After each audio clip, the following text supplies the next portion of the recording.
देखो, मैथ सीखते टाइम हर बच्चा एक ही मिस्टेक करता है कि मैथ्स को एज अ सब्जेक्ट ट्रीट करता है। बट समझने वाली बात यह है, मैथ्स एक सब्जेक्ट नहीं है, मैथ्स एक माइंडसेट है। जैसे हमारे बाकी के जो सब्जेक्ट्स होते हैं, हिस्ट्री, ज्योग्राफी या साइंस भी ले लो, उसमें क्या होता है ना कि तुम्हारे सामने क्वेश्चन आता है और तुम उसका आंसर लिखते हो, है कि नहीं? बट मैथ्स में कभी तुम्हारे सामने क्वेश्चन नहीं आता, तुम्हारे सामने प्रॉब्लम आता है और उस प्रॉब्लम का तुम आंसर नहीं लिखते हो, प्रॉब्लम का सोल्यूशन लिखते हो। तो इसका मतलब यही हो गया कि मैथ्स तुम्हें हर प्रॉब्लम का सोल्यूशन निकालने का तरीका सिखाता है। अब चाहे एक बच्चा मैथ्स लेने के बाद एक टीचर बने, या फिर एक रिसर्चर बने, या बिजनेसमैन बने, या एक एम्प्लॉय बने, इन चारों सेक्टर में बच्चा करता सेम काम है।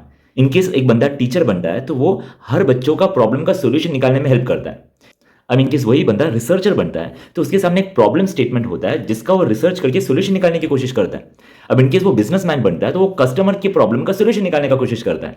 एंड इनकेस वो एक एम्प्लॉय होगा तो कई बिजनेसमैन का प्रॉब्लम का सोल्यूशन निकालने का सैलरी उसको मिलता है। तो इसका मतलब मैथ सीखने के बाद एक प्राइम इंटेंशन यही होता है कि प्रॉब्लम का सोल्यूशन निकालना, जो कि हमारा जिंदगी का एक अहम हिस्सा है। तो इसलिए मैथ्स को कभी एक सब्जेक्ट जैसा ट्रीट ना करे और मैथ्स को एक माइंडसेट जैसे ट्रीट करे। जो भी तुम प्रॉब्लम्स देखते हो, उस प्रॉब्लम का सोल्यूशन निकालने का तरीका सोचा करे, ना कि रट के मगअप करके आंसर निकालने का कोई मतलब नहीं बनता। हर एक क्वेश्चन का मतलब समझो, उसके पीछे का इंटेंट समझो और सोल्यूशन निकालने का तरीका सोचो। इनकेस तुम खुद से सोल्यूशन नहीं निकाल पा रहे, तब कोई एक्सपर्ट का गाइडेंस लो। बट अक्सर बच्चे करते क्या है, खुद से सोचते नहीं है और सीधा कहीं ना कहीं से सोल्यूशन निकालने की कोशिश करते हैं। That's not the way to do maths. Maths करना है तो खुद से सोल्यूशन निकालने की कोशिश करनी है।